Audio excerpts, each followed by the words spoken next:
So yesterday, we've heard a lot of information about financing and really the challenge before us in general. But in our panel, specifically on implementing aspirations for cancer control, we dug into the evidence, into how evidence and real world data can help us squeeze every last euro out of the financing we already have, optimizing budgets and prevention and diagnostics, treatment, and survivorship. Today, we're going to shift our lens upstream to the origins of the money itself. And in the words of our colleague, how the hell are we going to do this, right? So we've talked a lot already about how we're in an incredibly unique moment when it comes to financing for health in general and the impact that's having on cancer. So that's what makes this conversation so important.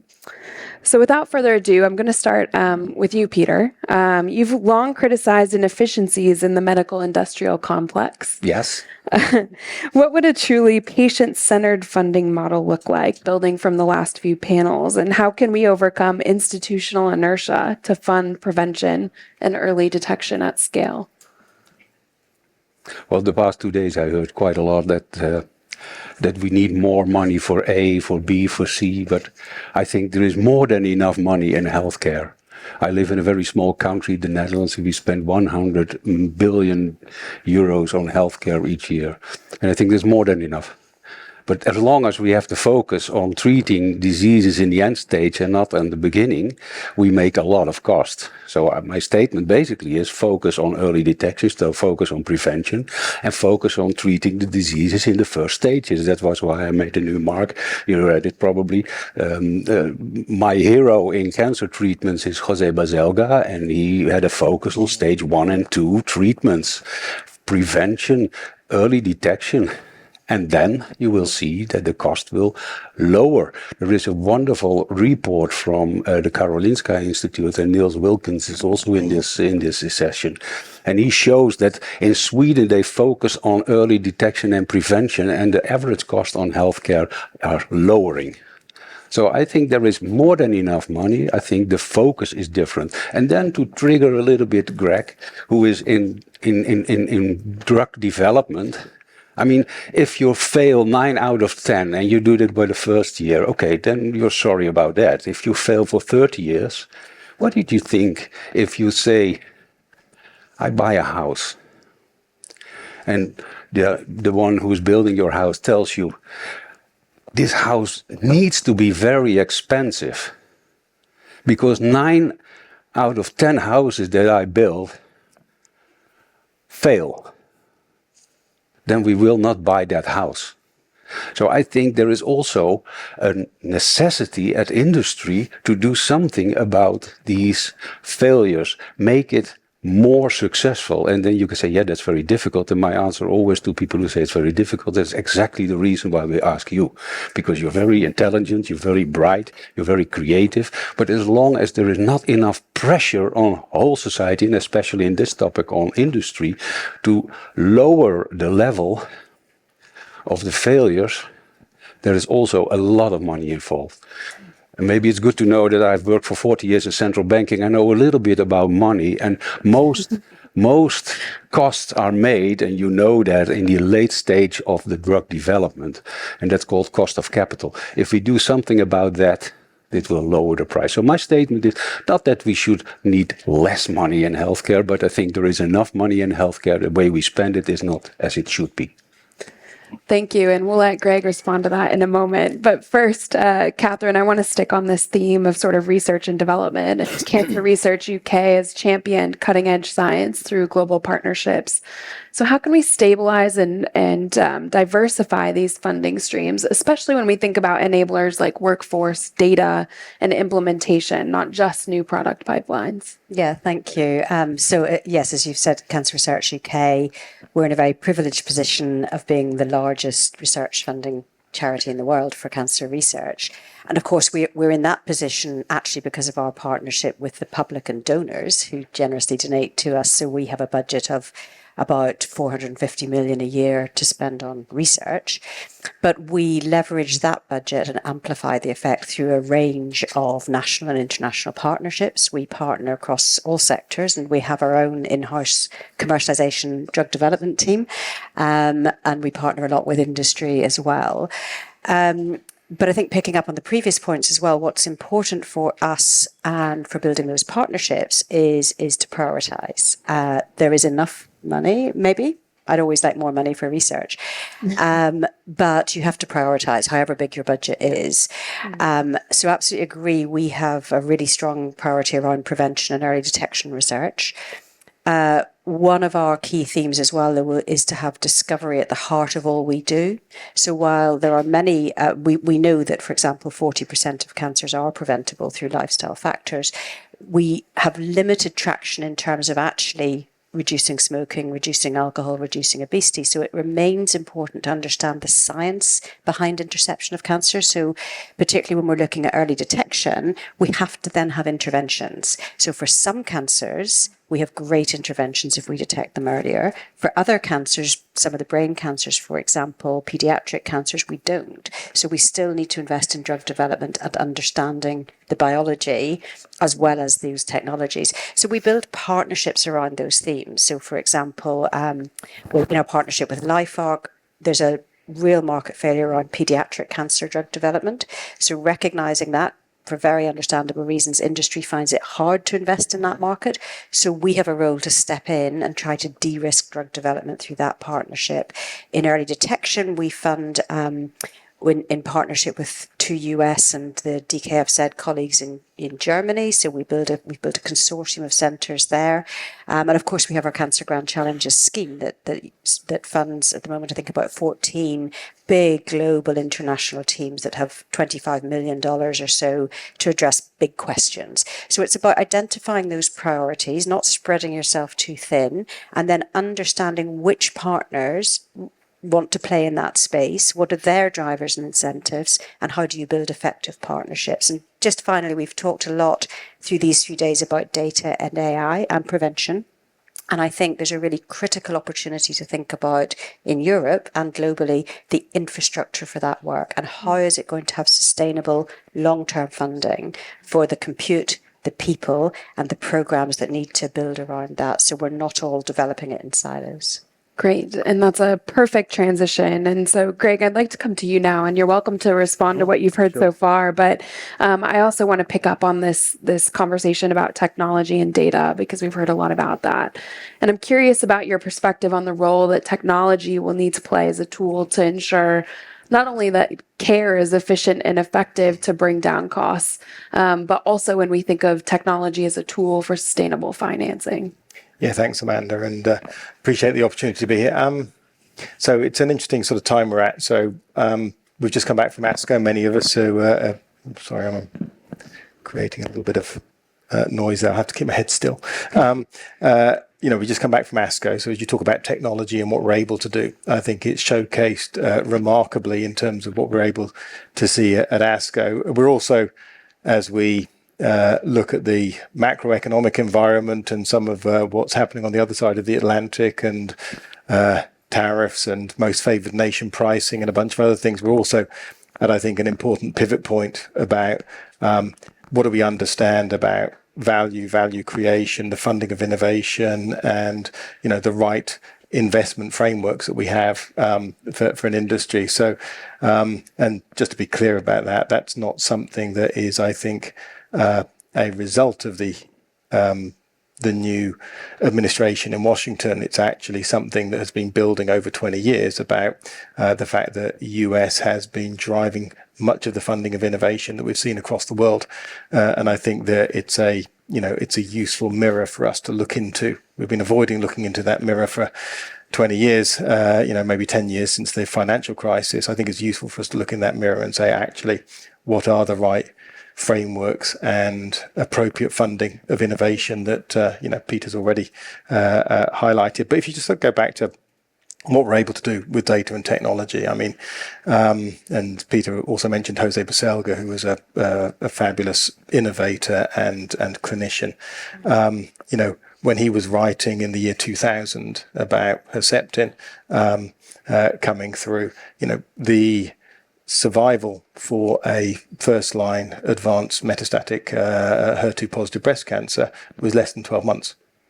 We've just seen data this ASCO that puts it out more towards, progression-free survival out towards 3.5 to 4 years. I mean, that's a remarkable increase. So we're seeing it in early-stage cancers as well. Fully agree that I think screening, early detection and intervention early is where we can afford cures. And we can start to think about cures. And we're also seeing just unbelievable technology that we have now available to us, whether it's in testing, whether it's genomic or metabolomic testing, what we're seeing in AI technology around diagnosis with radiomics and pathology, the way that we can engineer antibodies and integrate, anti-cancer therapeutics into that antibody through a drug conjugation or a radioimmune conjugation, whether we can deliver an actual cell therapy to a patient. We're really seeing these very, very durable responses to what we see. So I think we live in a great time of technology. But I think for Europe, we are seeing an erosion of the investment that's coming. So we can talk about R&D investment in Europe is down 25% over the last 2 years. The proportion of pharma R&D funding that came from European companies is down 50% over the last 10 years. We're seeing a reduction in clinical trials. We heard about that yesterday in terms of where we are. We're seeing delays in access. It takes now the data that we talked about at ASCO. It's going to take an additional 2 years beyond when an American patient probably gets access to that we're going to see that in Europe, and probably half of Europe isn't going to get access to that therapy. So I think we've got to think through this. I think there are positive signs. There's a recent report from PHSSR where they talked about, let's not think about health as a cost, but health is related to wealth improvement, how you basically require a sustainable health system, how you require a population that is basically being managed, treated, and hopefully being productive in the community. And I think if we can invest in health, we're also going to invest in our communities. And I think we're going to see productivity improvements, economic impact. But unless we basically change the mindset about focusing just on cost management, I think we're going to see continuing erosion of Europe in terms of its influence and its impact in global innovation. Yeah, I couldn't agree more. Actually, at Economist Impact, we just started this initiative called the Health Dividend, and it's really about that transition and bringing together the evidence base and sort of the narratives that are required to kind of capture health as an investment when we think about it from an economic and societal level. So we're seeing this as something that's critical to the conversation. Nicola, I'm going to come to you in just a moment, but before that, Ebba, underlying all of this is this idea of efficiency that we've held on to for quite some time, but you have some interesting thoughts about how efficiency can be a hidden funding source. So I'd love if you can share a bit more about that and how AllCan and Vision Zero Cancer have successfully identified and redirected wasted resources. Yes, so I think underlying the notion of efficiency is really about achieving healthcare systems that are really able to provide the best possible treatment of cure, of course, and also, but what matters most to those patients and to that society. So actually utilizing the means in a very responsible way. And I think a lot of ways, I think reports talk about some 20% of actual waste just by inefficiency in management, in logistics, in how we actually deal with the system. So also duplications, misaligned incentives. So AllCan International has published reports and also evidence-based reports and with a lot of good initiatives and case studies from plus 20 countries on how actually to eliminate waste in the system. And I personally come from Sweden, and of course in our initiatives also by making sure that we developed comprehensive care pathways to align across the country, and also how to shorten lead times, for instance, from suspicion to a confirmed diagnosis, and how to build that, for instance, are examples of that type of initiatives. So we've published several reports within OCAN, and highlighting also in our action guide and how to work with different clusters of initiatives to reduce waste in the system, and also make more use of the resources we already have. Just as Peter said, in many countries anyway, we are fortunate to have good healthcare systems and good cancer care once you get there. We have more an expectations and a service management problem many times. In addition, of course, perhaps to get to the latest advances and technologies and so on, but to get more of an equitable approach for everybody, I think we need to work on those types of improvements and learn from each other. I think one of the biggest challenges we have is the institutional silos. And I think, just as was commented here today, just in the previous panel about the national cancer control plans, that only about 20 to 27% of them even bring up cases for funding and how to fund. Just the interaction between ministers of health and the ministers of finance, and also on the regional levels, and actually how to fund. Then we're also looking into through OCAN, but many other initiatives, of course, and through UICC and so forth, about new models for funding, actually. And I think we will come back to that during this discussion. Definitely. Thank you so much. And Nicolo, you'll have an interesting perspective, I think, on what Ebba's just said, given that you have dual roles in sort of the clinical front lines, but also, as you helpfully let us know, as treasurer of our European Oncology Society. So what funding or reimbursement models would you champion to ensure that real-world clinical value is really what's driving investment decisions? Thank you, Amanda. And I would say I couldn't agree more with my fellow panelists about everything that they said around prevention, especially about identifying priorities. And perhaps bringing to the panel the perspective of a clinician, essentially, with I practice a clinician with lots of clinics, which is the reason why I couldn't be with you in person today. Personally, I think I could agree more with Peter when he said that there is funding, but what we should be really try and lobbying for, advocating for, is smart funding.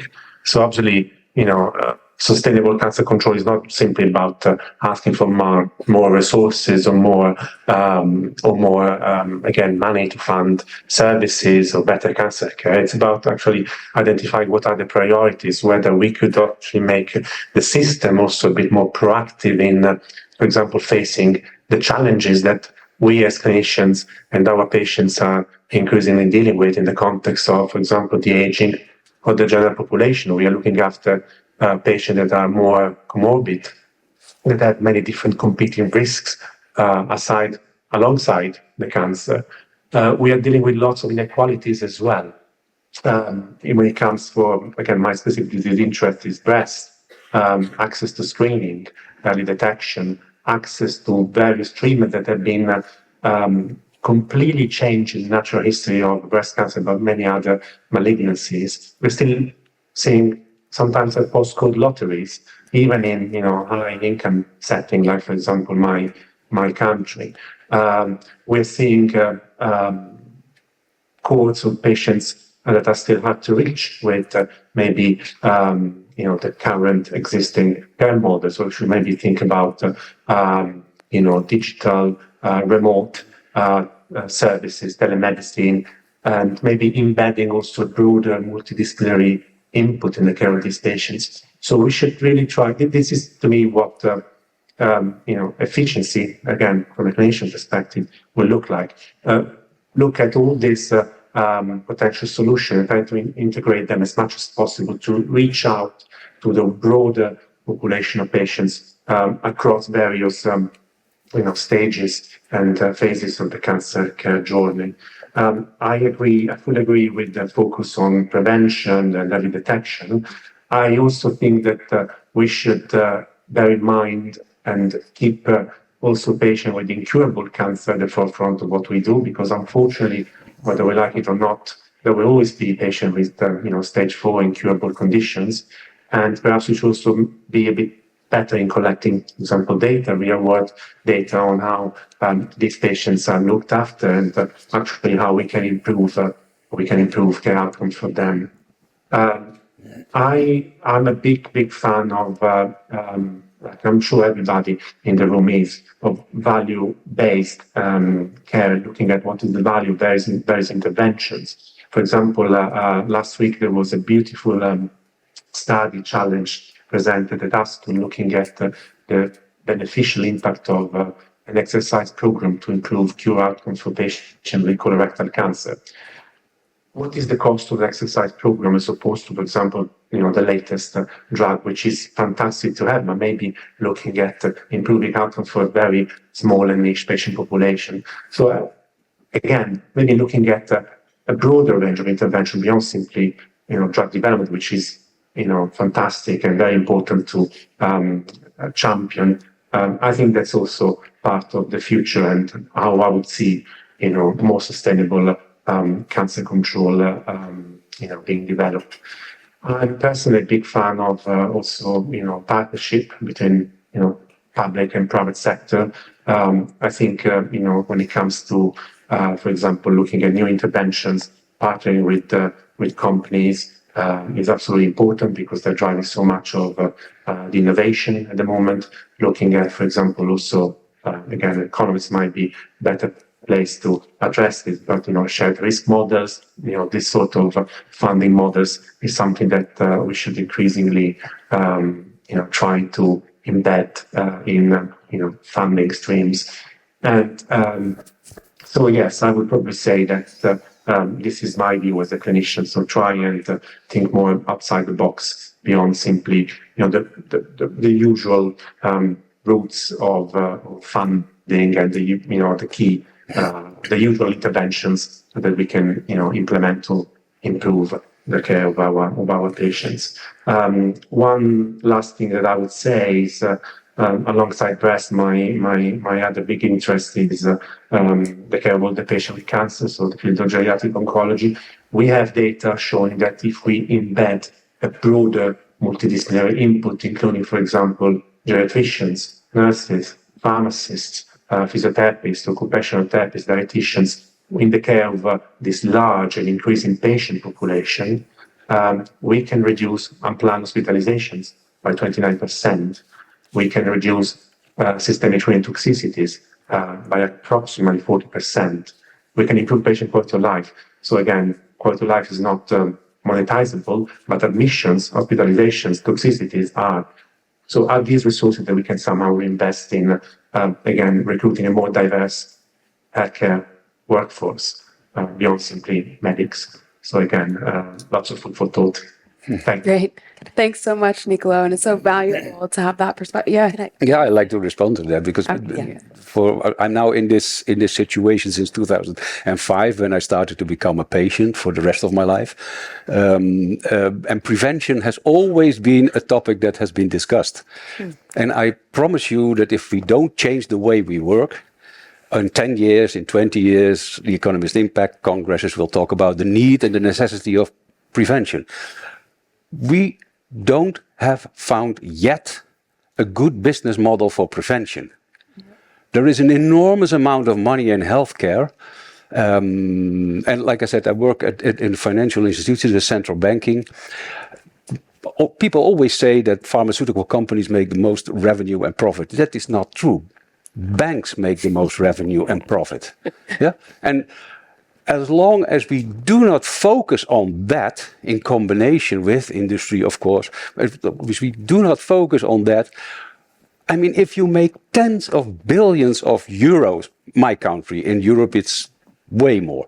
If you make so much money in healthcare, why should you change it?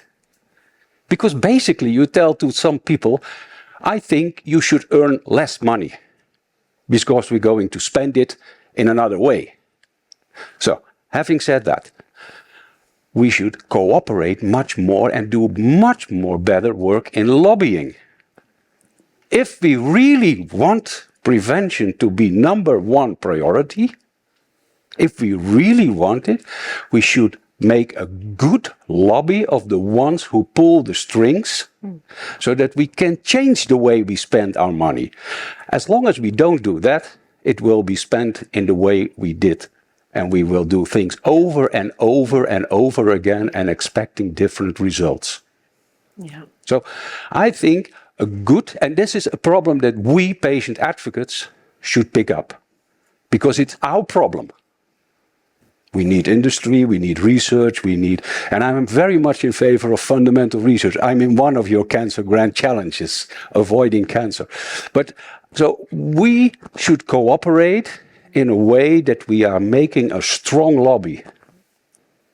And that is our assignment, so to say. Patient advocates should bring together the right people, which are basically all stakeholders in the medical industrial complex. And that's not cursing from me, because my organization is representing the whole medical industrial complex. I think we need each other to change our way of work, and I think we can. But it starts with answering the question, are you willing to change it? And I think most people want to change it, but there is kind of a driving force in people that makes them do things that they do not really want. But they do it. Maybe I can, Yes, I know a number of panelists want to respond. We're going to do that, and then we'll go to questions. So start thinking about if you have any questions for the panel. But I'll start with Catherine. And then yeah, I'll so go to just Greg. to pick up on that, and also the points that Matteo made. So look, we at CRUK completely agree that prevention is where we should be shifting to. It's, there's a lot of obvious things there, but also that research budgets, clinical budgets, we were just talking about private insurance, need to create partnerships and an ecosystem to support that. But I would say, and I completely agree with this point, that that's not an overnight shift. So while we're investing in prevention and early detection, the patients with middle to later stage cancer are with us. So we can't just disinvest in that and say, let's shift it all. We've got to keep thinking about late stage cancers alongside. And there is lots of money in the system, but limited money in the system. So we've got to work in smart partnerships. But I would also, I think my key point here would be, it is not either or. It's not either prevention, early detection, or treatment. They're a continuum, right? And again, to the point about fundamental biology, the more we understand how cancers evolve, develop, evolve, progress, respond to treatment, that underpins everything. It doesn't just point into one pillar of prevention, detection, or treatment. So, for example, in vaccine research, we're investing in trials that will both look at people at high risk of cancer, of lung cancer from smoking, but also people who've got minimal residual disease with lung cancer. So the same technologies can be relevant across that pipeline. So I don't think we should pit prevention against treatment. I think we should think, how do we leverage our understanding across the pipeline better?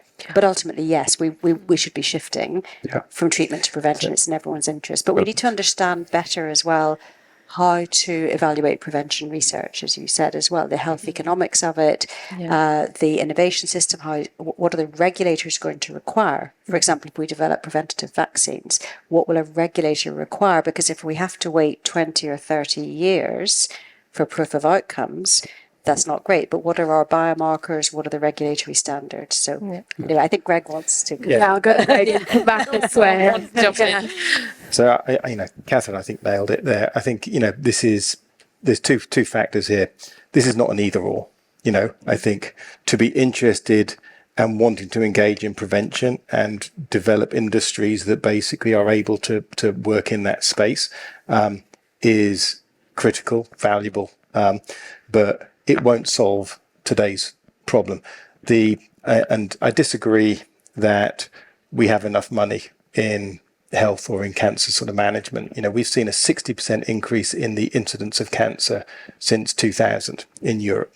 All right. So whilst the IHE report can say, when I look at the direct and indirect costs of managing an individual cancer patient that has declined since the last sort of 10 years, we've just got much more volume in the health systems around this.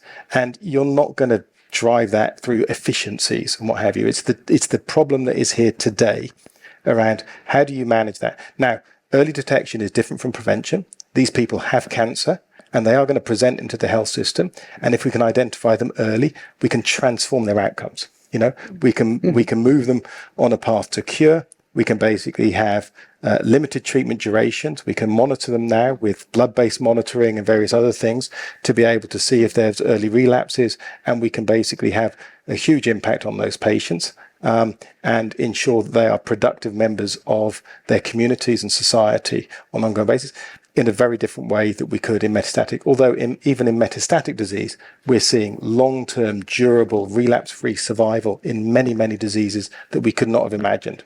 But I think it's really unhelpful for us to think that that is basically going to be carved out of an existing health budget. I think we've got the issue today. Now, cancer is going to be the leading cause of death in Europe by 2035. There's almost no prevention activity that we can do today in 2025 that will change that outcome in terms of 2035. So we have to think about, how do we get more efficient? Absolutely. How do we start thinking about early detection? We're doing some incredible work, I think, in terms of taking things like radiographic images that might be for a cardiac assessment or any reason that you're coming into the hospital, and be able to look at whether or not you've got a pulmonary nodule that might indicate that you're a lung cancer patient. We're seeing some of these monitoring techniques coming forward, but it's not going to solve the problem. And one of the issues we also have is that when we do the early stage trials, you've got to have validated the target, number one. You've got to understand the dose, the toxicity, the schedule, the ability to combine it with the right treatment. Are you going to replace another treatment that has been curative in the adjuvant setting? I can't just go and do that study. I've got to be able to prove the biology and the value. I've then got to look at an endpoint that might be a 5-year survival. So I've got to recruit the trial. I've got to assess somebody in 5 years' time. So that's a 6-7 year time horizon. And oftentimes we're talking about 1,000 patients, more than 1,000 patients in many of those trials to conclude the evidence. And then I've got an early endpoint like a pathological complete response or an event-free survival. And what does an HTA organisation do with that? Will they accept that as a surrogate? Won't they accept that as a surrogate? And by the time we read that out, that's basically 2 years before the end of the patent. So I think you've also got to think about, okay, what are the incentives for us to be able to invest in the right way for the right types of studies? That's actually a really important conversation for us to have. Definitely. And I would just like to build on that. Of course, the reducing waste in the system is, just as you said, is one of the components. Yeah. And of course, just like here, we're talking about and the sustainably going forward in Europe, just as we are now increasing our budgets for the military spending and for defense. It's the same here, because we're fighting this, of course, together. We need, of course, to pull resources from different sources. And of course, in some countries, we might have higher, universal health coverage and funding already for healthcare and cancer than many other countries in Europe, like so in the Netherlands and Sweden and some other cases, of course, in comparison. But we need, I think, in general, to find a better increase in that, and also make sure that cancer control plans do have some hygiene levels of factors in there. But then also, as we wanted to talk about here today, is also how can we actually, through innovation ecosystem partnerships, co-design and develop smarter ways of delivering on clinical trials, having the results earlier in there, using technology for that. And so there's a lot of needs on shifting in from the reactive to the proactive, not only in prevention itself, but also how we fund and how we reimburse and how we decide on that, and also on new funding models as well, more risk shared and outcome based. Certainly. Nicola, I'll come to you, but if we can be brief, because I want to make sure we get to a question. Great. I'll be very quick. I wanted just to highlight and pick up on what Peter says about the importance, really also embedding the patient perspective in whatever we do in cancer policy and cancer control. We have an amazing, huge, sometimes untapped, unfortunately, resource in patient advocacy groups. They can do an awful lot of good when it comes to setting up new care models at institutional levels or regional levels, but also at much broader levels. And I like to think that we have also as clinicians in the healthcare system, a big responsibility to always include them. Obviously, within my one of my two mother organizations, the European Cancer Organization, we have a fantastic patient advocate committee, the PAC group, that is really the driving force of our organizations, and whatever we do to, for example, come up with policy ideas to identify solutions for inequalities, address inequalities, or to support other activities. We've been doing something similar very recently within our International Society of Geriatric Oncology, and perhaps that's an easy way to actually get some input on what matters to patients and what should be the priorities to work on to identify more efficiencies. Thank you. Absolutely. Extremely important. Thank you. Any questions in the room? Yes. I can shout. Okay. Good morning, everyone, or good afternoon. My name is Rui Medeiros. I work at Porto. I'm university professor, and I am with Nicolo at board of ECHO. Hi, Nicolo.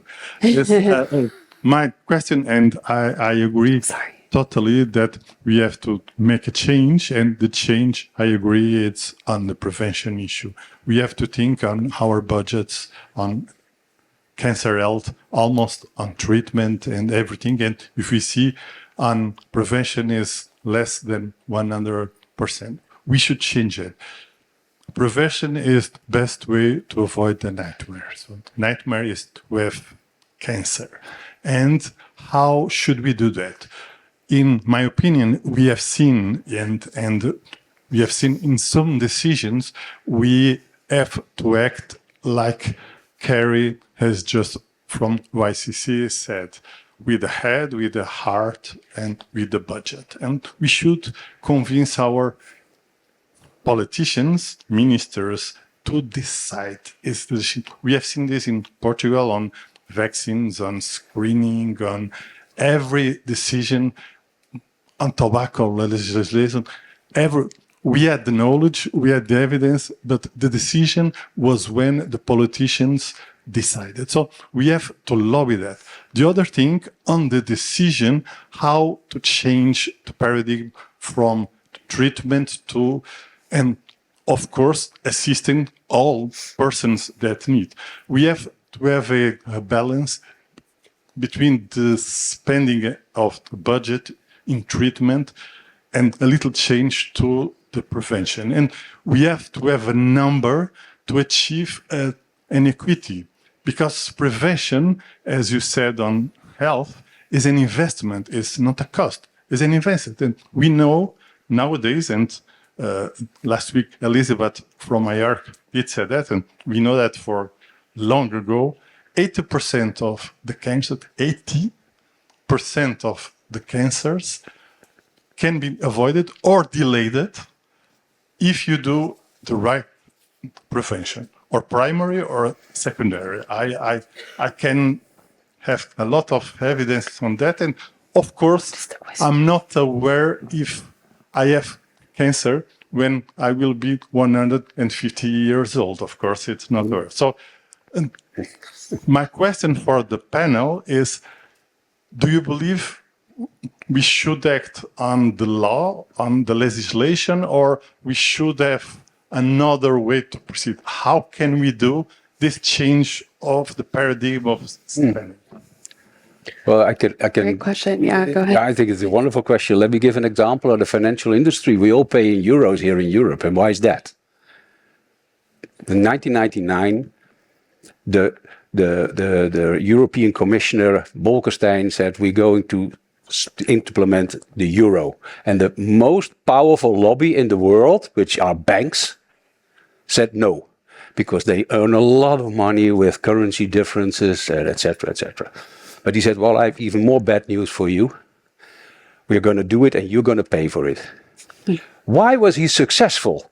I mean, most of the time we talk within what I call the coalition of the willing. And there's kind of a mutual admiration in the coalition of the willing, you know? Don't you think we are good? No. There were three institutions that are powerful in financial.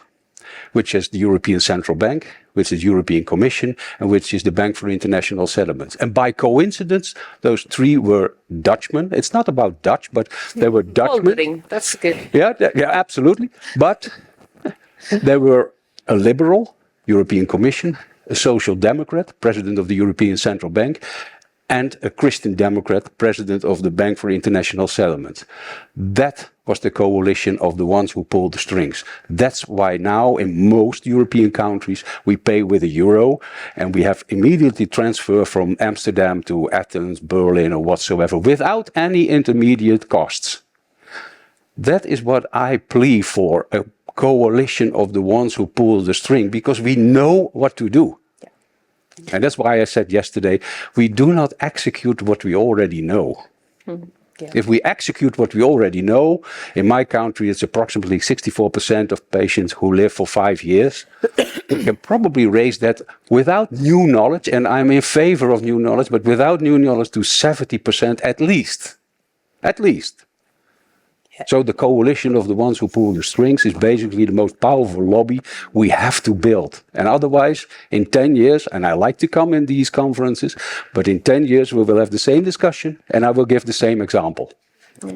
Catherine, Yeah, you just to add the I mean, last word I mean, here. yeah, I think we were meant to talk about partnerships and funding, but one of the other big partnerships, of course, is policy work and with governments. And I guess I'm sure you're right that banking is the most powerful lobby, because you seem like someone who's right. But tobacco is a big lobby, right? Is banking bigger than tobacco? But it's all about money. Yeah. So one of the most effective interventions we see is the policy changes around smoking.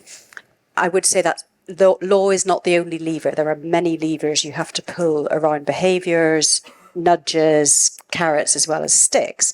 But the law changes around tobacco control have huge impacts. And to be clear, those law changes build on research. I have to say that, but from my job, but it's true. So the only way you get policy change, you have to have an evidence base, and then you have to have powerful lobbying and messaging yourselves and partnerships to deliver that, particularly to combat those really big industrial lobbies. UK doesn't have the euro, for good or for bad, but I'm very pleased that we will have a really strong law on tobacco control very soon. Yeah. And I think that just speaks again to the importance of partnering to build lobbies to combat the some of the industry lobbies. So it's a really provocative, good question. Yeah. Earn money on prevention. That's why we need another business model. It's, that's called tax. So That's we a tax, have we could keep talking about this for many minutes, I think. And after the next presentation is the networking lunch. So I'd love to keep the conversation going there. But I want to, for now, thank our panelists for all the great insights as we're out of time. Thank you very much. Thanks. Thank you. Thank you. Thank you.